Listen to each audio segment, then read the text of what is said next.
দর্শক আপনাদের সবাইকে স্বাগত জানাচ্ছি আজকের এই অনুষ্ঠানে।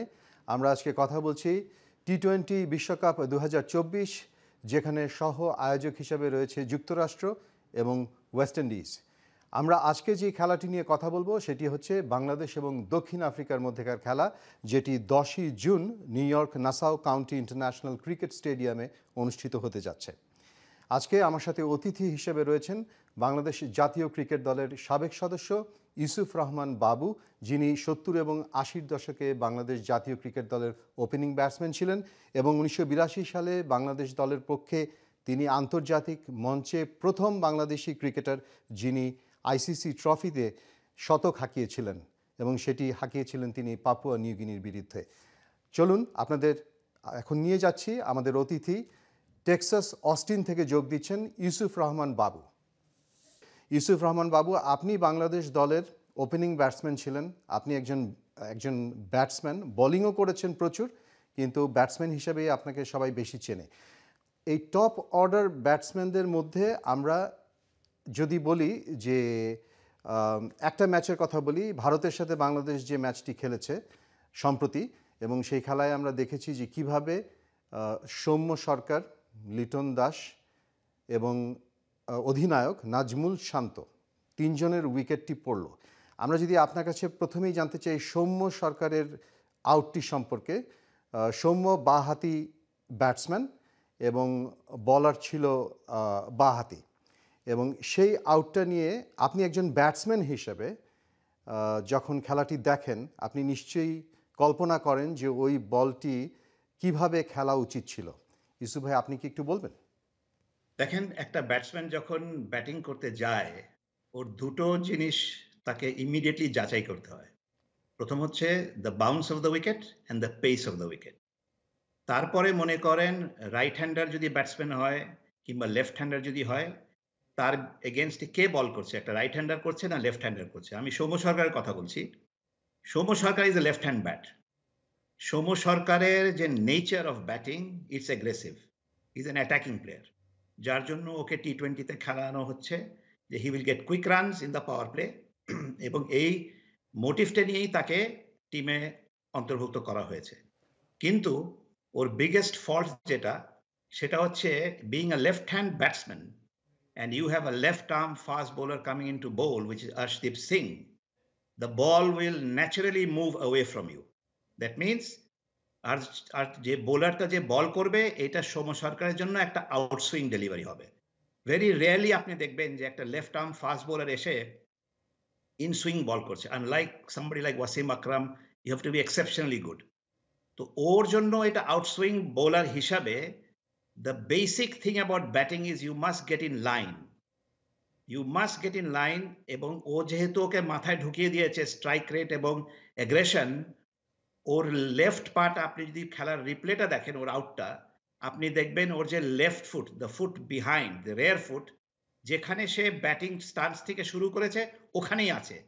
Even when he played the shot, he played a loose wild shot outside the off stump, ব্যাটটা চালিয়ে দিয়েছে, ওর লেফট পার্টটা লেগ স্টাম্পের উপরে, রাইট ফুটটা একটু আগে গেছে halfway, and then he swung the bat away from his body.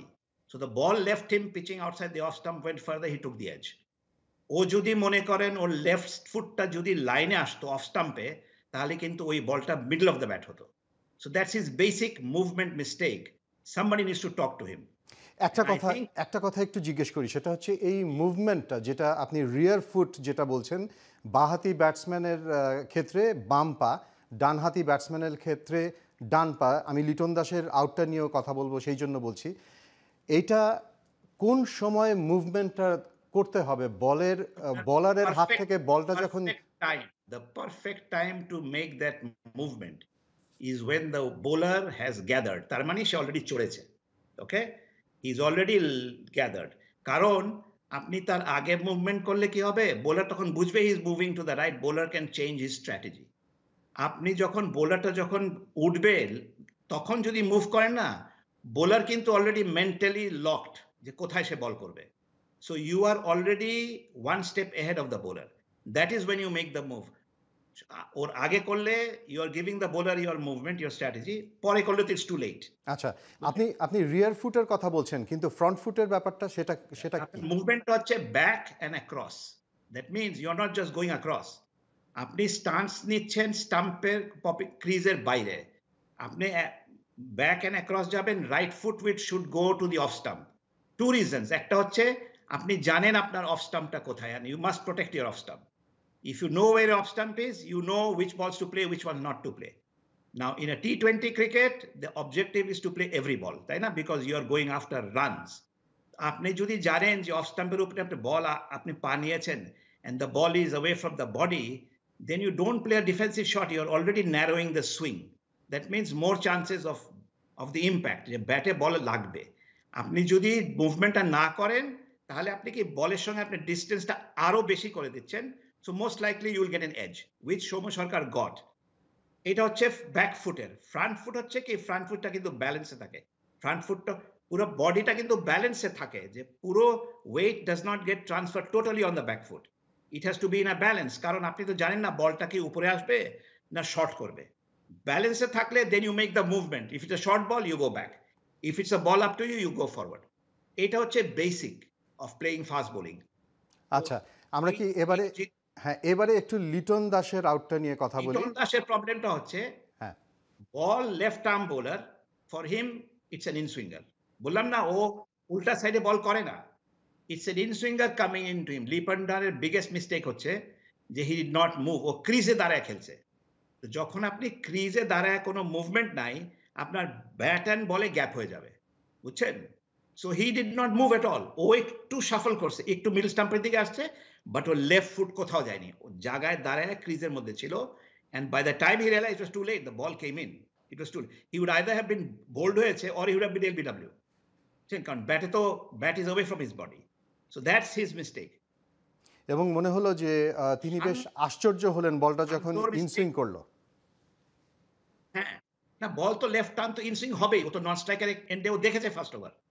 Arshdeep Singh যে লেফট আর্ম বল করবেন লিটন দাসের জন্য, এটা ইনসুইংই হবে, তো বাইরে হবে না, তাই না? It's a rare delivery that ball will go out. So he should have been mentally prepared, which he was not. Let's go to Shan. Soumya সরকারের কি কোনো অপশন ছিল ওই বলটা ছেড়ে দেওয়ার? ডেফিনেটলি না, সে যখন লাইনে যায়নি, যদি মনে করেন সে মারতো, he should have played with a square bat, বুঝছেন? স্কোয়ার ব্যাটে খেললেও কিন্তু মোর চান্সেস ব্যাটে বল হতো, because he was playing with a vertical bat, he got the edge. হয় সে লাইনে গেলে তাহলে মিডল অফ দ্য ব্যাট হতো, যেহেতু সে লাইনে যায়নি, আই উড, মারতেই যদি হবে, I would have played a square shot, square of the wicket.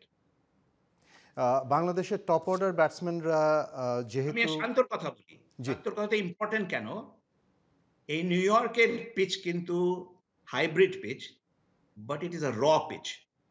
কাজেই এই পিচটা কিন্তু এখনো সেটেল হয়নি, যার জন্য এই পিচে আপনার বাউন্স আছে এবং কিছু কিছু ভেরিয়েবল বাউন্সও আছে। একটা সেকেন্ড হচ্ছে, যখন বাউন্স থাকে তখন batters must adjust to the bounce. সেটা হচ্ছে আমাকে দাঁড়ায় খেলতে হবে। তো ও যেহেতু শান্ত 4-5টা বল খেলেছে, রান করেনি, he just took A shot, এবং যেহেতু বাউন্স ছিল ওর ব্যাটে আপার এজে লাগছে, যার জন্য ক্যাচ হয়ে গেছে।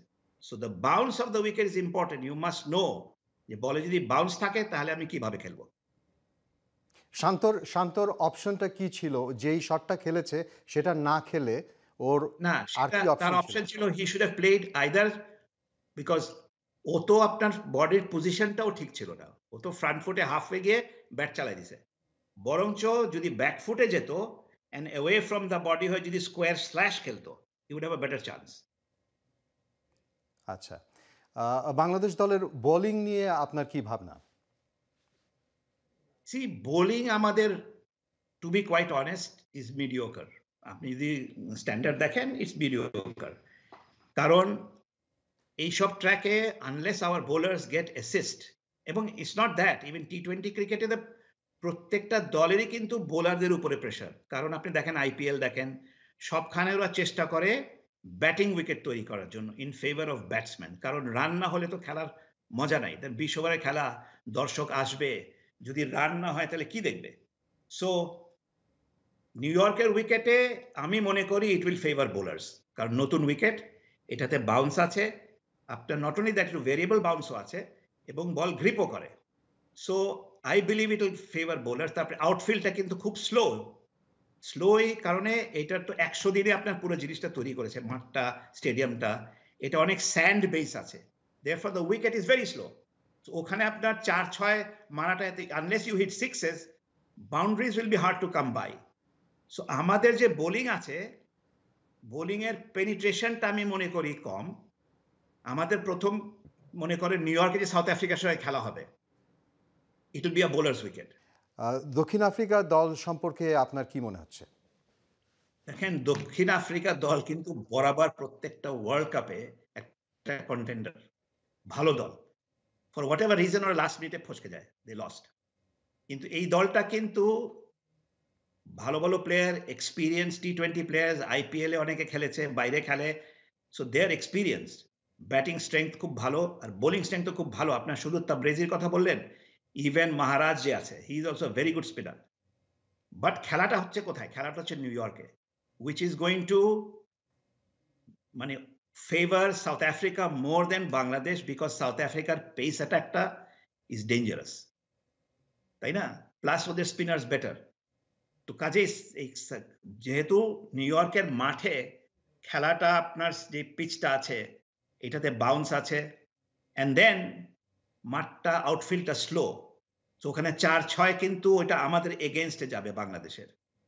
So you have to be physically very fit, you have to do a lot of running to get runs, and you have to play in gaps. এখানে যেহেতু বাউন্ডারি ৪-৬ নাই, the strategy I would say for Bangladesh would be to play in the gaps and make ones into twos. এইভাবে যদি রাখতে পারে, যদি মাথায় যদি রাখে না strike rate, let the strike rate be at 120, 130, but focus more on ones and twos, infield running. So you have to do a lot of running. কারণ এই মাঠে কিন্তু আমরা দেখেছি বাংলাদেশ ইন্ডিয়ার খেলাটাতেও বাউন্ডারি কিন্তু অত সহজে হচ্ছে না। আপনি দেখেন রোহিত শর্মাও কিন্তু আউট যে হয়েছে ক্যাচে শরীফুলের বলে, ওইটা মিস হিট হয়েছে বিকজ অফ দ্য বাউন্স।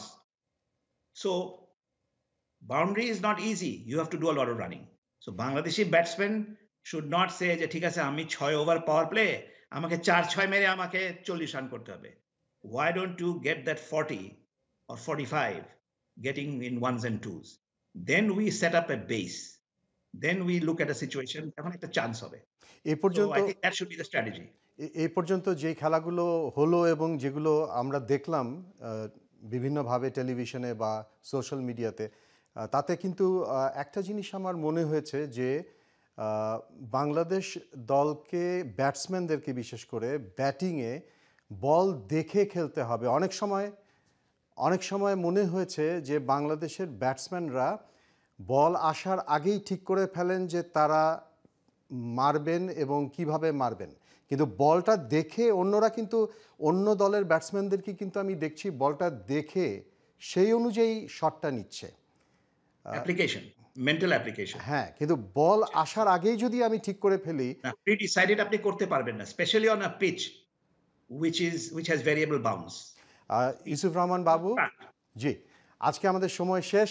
আপনাকে অসংখ্য ধন্যবাদ। আমরা এর পরের খেলাগুলো নিয়েও আপনার কাছে আবার আসব।